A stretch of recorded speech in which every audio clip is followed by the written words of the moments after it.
Vox Populi. Merci Malik, merci Anta. Oui. Vox Populi parle de Khalifa Ababakar Sall, monsieur le député maire de la capitale. Voilà. Il y a le député maire de Dakar, le député maire de Ziguinchor. Voilà. Le maire Abdoulaye Baldé. Le procureur veut arracher l'immunité de Khalifa Sall. Saisine de l'Assemblée nationale en vue du jugement du maire de Dakar. Le procureur veut arracher l'immunité de Khalifa Sall. La conférence des présidents s'est réunie hier pour examiner la demande de levée de l'immunité parlementaire. Les responsables de Manko préparent la riposte et rencontrent le groupe parlementaire Libertés et Démocratie aujourd'hui. La Squadra Azura, l'escadron bleu. Parce que là-bas, c'est la National Mannschaft, les Baldé, oui. Comment il s'appelle, Déthié Fall, Monsieur Saraya. Les Sonko, Monsieur Saraya, Moustapha Guirassy, Aïda Modioud. Donc ça, c'est l'information de Vox Populi ce matin. Ça veut dire quoi? Que vraiment, on est en train de se diriger vers un procès du maire Khalifa Sall. Oui. Parce que le procureur a demandé qu'on lève son immunité parlementaire. Et on accélère la cadence vers ça. Normal ou pas normal, on attend la suite parce que les khalifistes vont réagir. Tout le monde va réagir. Les Amazones vont réagir. Et puis enquête ce matin. Mais l'enquête parle des institutions et ministères SDF. Et parmi ces ministères et ces institutions, non, Dieu seul sait que tu vas encore rigoler. C'est quoi? Qu'est-ce qui se passe? Voilà les institutions. Demain, le titre de la République. Il y a Tanor Dieng. Il y a ton ami. Hein. Qui? Moi. Vous êtes des animaux qui développent le tourisme. Bon, les mal lotis, c'est Gladima Sibi. Les mal lotis de la République. Alors, la formation du gouvernement, finalement, il y a beaucoup de gens qui sont des SDF. Oui. Voilà. Il y a Tanor, le HCCT, qui n'a pas même pas de pocus, même pas un petit coin. Non. Sophie, Madame Gladima Sibi, même chose. Le ministre de la promotion des animaux et des éthiques, même chose. Il n'a pas la tête, voilà quoi. C'est pour ça qu'il perd les idées quoi. On comprend pourquoi, parce que voilà. Non, c'est vrai. Il n'est pas assez stable. Hein. Ouais. Il n'est pas non, c'est vrai, il y a des animaux. Ça s'explique alors. Ça s'explique qu'il y ait des animaux. Ouais. On passe à Walf Quotidien. Walf Quotidien parle de création d'une monnaie unique de la CEDEAO pour dire quoi? Eh bien, pour dire que Macky fuit le débat.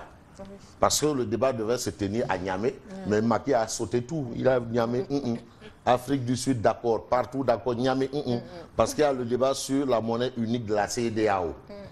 Donc ça, c'est l'information de Walf Quotidien ce matin. L'As nous parle de quoi? Mais l'As Quotidien parle de Macky qui douche l'ardeur des apéristes de lait. C'est-à-dire les apéristes de la première heure. Mais comment, président, tu donnes tout aux alliés, nous, on a essuyé des tables, tout, mais rien. Qu'est-ce qu'il y a? Macky douche l'ardeur. Voilà. Et puis, Wade au cadre du PDS. Qu'est-ce que Wade a fait? Le Gorgui national, international, universel, mondial. Le gros visionnaire. Pourquoi j'ai refusé que l'AIBD porte mon nom? Ah oui. Pourquoi? Parce qu'il faut bien qu'on ait un bâtiment, une institution. C'est vrai qu'à Saint-Louis, il y a l'avenue Abdoulaye Wade. C'est feu Souleymane Ndéné, ancien député, ancien ministre et maire de Saint-Louis.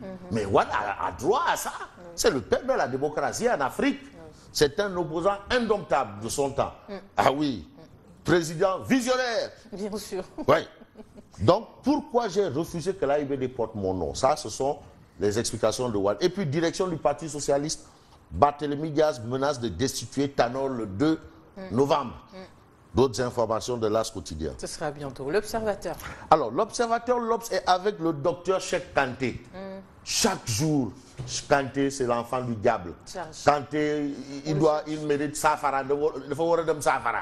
On le juge. Kanté. Maintenant, Kanté lui-même, il dit, bon, voilà moi. Ah oui, il faut qu'il te réponde. Voilà moi. Voilà moi. Et qu'est-ce qu'il dit? Voilà. J'assume ma gestion du port. Oui. C'est moi, j'assume. Je suis là, j'assume. Au point au trait. Non. Ça s'appelle mettre les points sur les i, les barres sur les t et les cédilles sous les c. J'assume pleinement ma gestion du port. Je conseille à mon successeur d'aller demander à Amadouba comment les 24,6 milliards de DPO ont été utilisés. Ce n'est pas à moi. Qu'il aille voir Amadouba. Je ne suis pas un voleur. J'ai toujours fait des bénéfices durant mes 5 années de gestion. Oui. Je ne suis pas un voleur. Maintenant, si on me reproche d'avoir recruté des Sénégalais, mais alhamdoulilah, je l'assume. Mais j'ai recruté des Sénégalais qui ont eu un peu de ndampaï pour aller nourrir d'autres Sénégalais. Et nourrir d'autres, soigner d'autres, aider d'autres. Mais je l'assume. Ah, comme Macky Sall a dit que c'est le plein emploi. Maintenant, moi, je recrute des Sénégalais. On dit non, il ne fallait pas recruter. C'est compliqué. Ah, il dit que mais, donc si c'est le cas, mais je l'assume. D'accord. J'assume. Ouais. J'ai commis l'erreur de recruter des Sénégalais pour travailler au Sénégal et nourrir des familles. Comme le président l'a demandé, je l'assume. D'accord, amenez-moi en justice pour ça. Monsieur, pourquoi vous avez recruté des Sénégalais?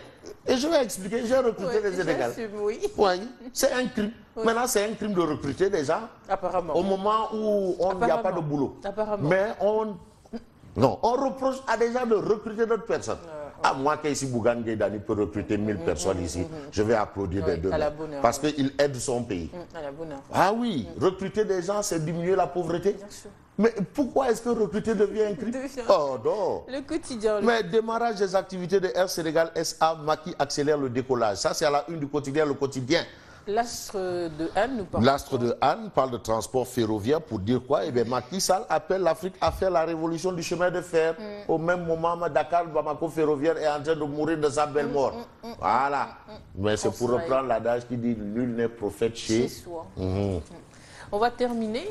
Non, on ne va pas terminer. Ah, on va y aller avec Réumi. Le quotidien Réumi parle de l'affaire Lamine Dia. Colère des magistrats français contre le Sénégal. Oui. Ça, ce sont des informations, une colère.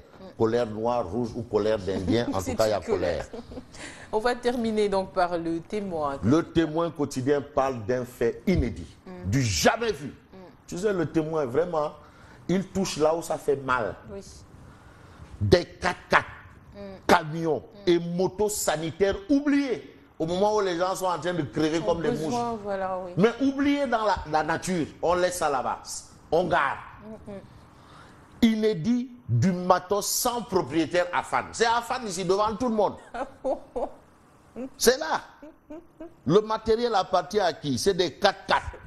C'est des centaines de millions. Comme ça, dans la nature, personne n'en veut. Qui aurait pu servir. Mais qui doivent servir parce que les gens sont en train de mourir comme des mouches. Oui. Au moment où nos structures sanitaires sont dans le dénuement le plus total, une impressionnante logistique composée de véhicules 4x4, de motos et de camions frigorifiques est oubliée depuis 2 ans à l'hôpital Fan. 12 ans. Mais là encore, franchement, donc, oui, quand même. alors quand on dit quand même, 2 ans comme ça dans la nature, c'est beaucoup d'années quand même. le ministère de la Santé et l'UNICEF se renvoient sa propriété. Non, nous on veut, on en a besoin. Allez-y dans les centres de santé, la grippe est en train de faire des ravages. Oui. La grippe fait des ravages. Il y a des endroits au Sénégal où il n'y a pas de voiture pour acheminer. Par exemple, à Enampor. Si tu vas à Enampor, si tu vas par exemple derrière Bignona, les populations qui souffrent vraiment, qui sont là-bas, qui ont du mal, qui font des kilomètres à dos de charrette pour aller à l'hôpital. Des femmes enceintes à dos de charrette. On nous dit qu'il y a une quantité industrielle de véhicules parqués comme ça. C'est du gâchis. Non, le témoin, mon machallah, c'est grave. C'est très grave. C'est grave. Merci en tout cas à lui, Fabrice Nguema, qu'on va retrouver demain et qui nous dit au revoir en tout cas sur ces notes. Oui, au revoir. Vraiment. Au revoir. À demain avec.